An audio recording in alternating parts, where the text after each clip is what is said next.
Musicians often joke that we don't really get paid to play music so much as we get paid to schlep gear into the venue, so why not make that part of your job easier with a cart? Easy. Here's the thing, I gig a lot, and for every gig where I can load directly onto the stage from my car, I do 10 where I have to walk a little bit. And you guys can just roast me for being lazy or whatever. He's not a man because he doesn't carry his amp. It's so small anyway. Why does he need a cart? I don't care. Carrying gear is one of the least enjoyable parts of my job, and so I'm going to make that part easier. The cart that I've been using for the past couple of years is just this random canvas one that I got off of Amazon for like $80, but you don't have to get them on Amazon. Like, I would actually recommend you don't. You can look these up in a bunch of different places, and there's a bunch of different price points. I don't know if I can really recommend the ones that are specifically geared towards musicians because they get really expensive really fast. So just, figure out exactly what your needs are and buy accordingly. But yeah, get a cart, save your back, enjoy your easy load-ins. Unless there are stairs. Stairs? No!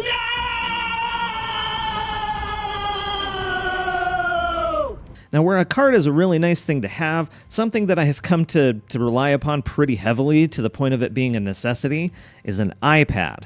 Lately, I've been doing a lot of gigs where I'm learning hours worth of music all at once, and I can't keep all that stuff in my head, and so having a written form of the charts is super helpful. Now, you could, of course, do paper charts, but I find that gets to be a little out of hand. I know some people who do paper charts, and it works for them, but I really like the digital versions because everything is searchable. You have access to the internet if the band leader, calls a song that you don't have charts for, or in a lot of cases, if, where this is kind of the industry standard amongst musicians for charts, people can just airdrop you other charts if you don't have them. Now, before you go and drop a bunch of money on the biggest, latest, and greatest iPad, I would like to mention that this kind of stuff is really, really low demand on your processing, so you don't need a top-of-the-line iPad to do this stuff. In fact, these things are great to pick up used because in a lot of cases, people will buy these, stick them in a protective whatever and put a screen on them and then just never use them. So you can get like a 3, 4, 5-year-old iPad. It'll run this program just fine because it's just like showing you a PDF basically. And then you don't have to spend a bunch of money on an Apple device. And I can already hear you anti-Apple evangelists typing at me, but what about Android? Why does it gotta be an iPad? Like, if you want to use an Android tablet or like a Microsoft Surface, do that. That works just the same.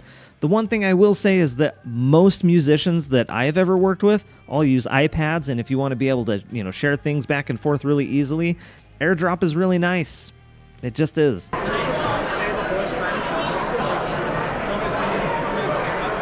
But also, if you do want to use those other devices, just do it. If that's what you're more comfortable on, that's what matters. You'll also want some kind of a stand to hold it up while you're playing, and I've used stuff like this where you just mount it onto a mic stand. I've also used stands like this where they're just their own standalone thing, and you just kind of have to decide what your needs are like and then get the thing that works best. I guess you could even go with just like a traditional music stand. I feel like they're a little bit bulky, but totally work. Another thing you can do with your iPad is set it up to control a camera like a GoPro, and I've used this to record a lot of my gigs, and I found that to be super helpful. In fact, I did a whole video, I'll link that up here, about how to record your band's gigs. And yeah, you can use this stuff for, content on Instagram and whatever, but what I think it's more useful for is, watching it like game film, right? You're going to watch it and see what you did wrong, see what you did right, get an objective look at how your band looks like on stage, and that will be really helpful in your development as a performer. For a long time, I would record my gigs, and then when I would get home, I would offload the footage onto my computer and then watch it back. Having that super quick feedback loop, very, very helpful. In fact, I just uploaded this video for my channel members where I take some of that GoPro footage and I critique my performance at one of these gigs. So if you want to see stuff like that, you can become a channel member here for just as little as $1 a month. Helps me out, you get more content, win-win. Big thanks to everyone who is already a channel member. You guys are awesome, and I appreciate the support.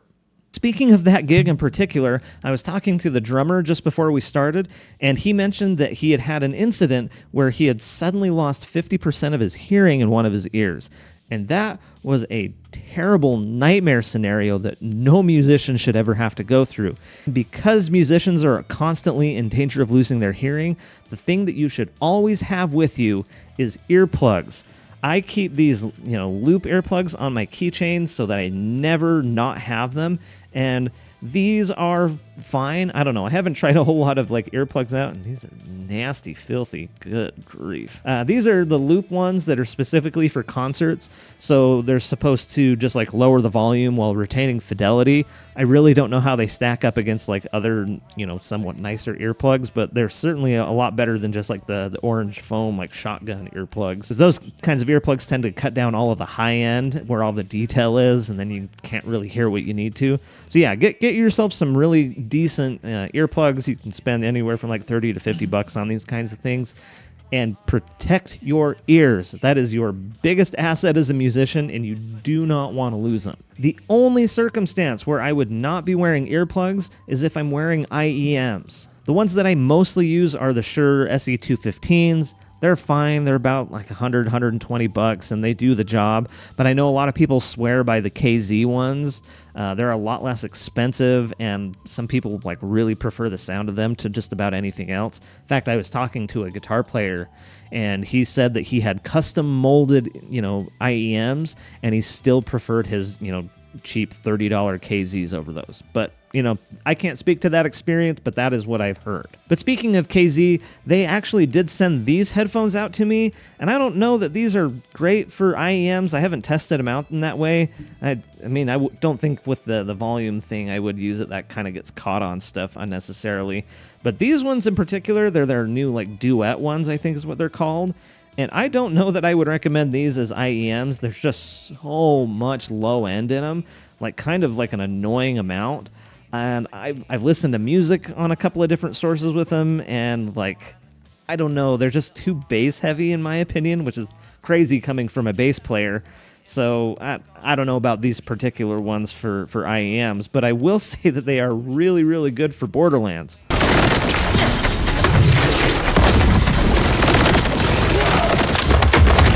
I don't know. Maybe I ought to just try them out on a gig. I've had 2 IEM gigs recently, and I just did not feel compelled to try and use these at either of those gigs. I even brought them to both of them, and I was just nah. For some reason, they actually sent me a second pair of these, and I didn't know what to do with them, so I figured I would just give them away. So if you're a paying member of my Patreon, I'll just put you guys into a random drawing and send these out to one of y'all. All right, I've run out of clever segues, so I'll just tell you a couple of the last little things that I really like having. These Velcro cable ties. They're such a small, inexpensive thing, and they keep your cables nice and tidy, and they also just look professional. You don't want cable spaghetti. Just get these things. They're so cheap, absurdly cheap, and they make a huge difference in how easy it is to set up. The other big thing I highly recommend taking to gigs is a guitar stand. And elsewhere on this list, I haven't been real specific about the kind of thing you should buy. But on this one, I am going to get specific because this particular guitar stand is so good. Look how it's so compact, and it will literally fit any instrument, and it's very stable and secure. This thing is awesome. You see the tube stands, what I've got my bass here on, those are fine for at home, but anytime you try and take them anywhere, they're so awkwardly shaped. If you get something like this, it folds up super compact. I just always have it in my bag, so I just never forget it, and this is fantastic. So this is the Gold Tone Fits All. I think they still make these. I don't know. I've bought 3 of these because I just really like them. They're so good. The last thing I'll mention here on the list of things that you should have for your gigs is a wide padded strap. Most of the gigs that I do are long, anywhere from 2 to 4 hours, and having a good high quality padded strap like this is the difference between a sore shoulder and a really sore shoulder. I'm going to be sore either way. I'm basically sore all the time because I'm almost always playing a 5-string, but I'm less sore because I use these nicer straps. Again, this is one of those things where it doesn't matter what brand you get because it's mostly about the size and the padded nature. A lot of companies make good ones, so just find one that looks cool and do that. All right, so let's switch gears and talk about things that I have not found useful for gigging, starting with hard shell cases. They're heavy, they're bulky, they're not as easy to carry, and they're totally unnecessary if you're just gigging around town. Like if you're going on tour and things are just going to be tossed into like a bus or a van or whatever, then yeah, a hard case is necessary to give you the kind of protection that you need. But for the kind of stuff that's 99% of what I do, where I'm just like throwing all of my stuff into the back of my car, then a soft case is so much better. Gives you all the protection you need, and they're so much easier to carry. You got backpack straps. Yeah. Don't recommend using one of these unless you really need it. One thing I have not found useful for gigging are fret wraps. Those are those cloth and Velcro things you've probably seen that are wrapped around around the neck by the nut. And certainly there are some situations where those are useful, like some techniques really lend themselves to having those. But on the whole, I've never needed one. I just don't feel like they're that necessary for just regular bass playing. I think that they're one of those things that if used incorrectly, they become a little bit more of a crutch than a tool.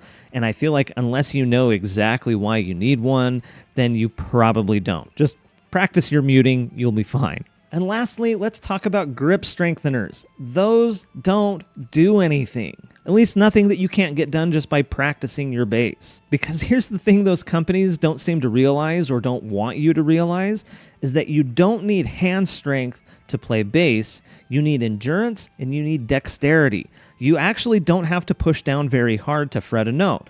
Ergo, those grip strengtheners are just not that useful. They're not doing anything that wouldn't be better than just practicing your bass. And if you're not sure what you should be practicing, might I suggest Pyob. Play Your Own Bassline is a monthly bassline challenge that I host over on my Patreon. The way it works is that I give you a backing track, you record yourself playing to it, and then I review your submissions right here on my YouTube channel. This is a great way to give yourself something specific to practice, recording yourself, and then get feedback from a really experienced bass player. If you're teaching yourself and you don't have a teacher, this is a great free opportunity to get some feedback to identify technique issues, maybe give you some more ideas about what to do with your improvisational skills, all sorts of stuff. You can let me know what you're working on and I will help you out. I hope this video was helpful for you. If it was, click the like button, and if you like what you're seeing here, definitely be sure that you're subscribed, and I'll see you on the next one.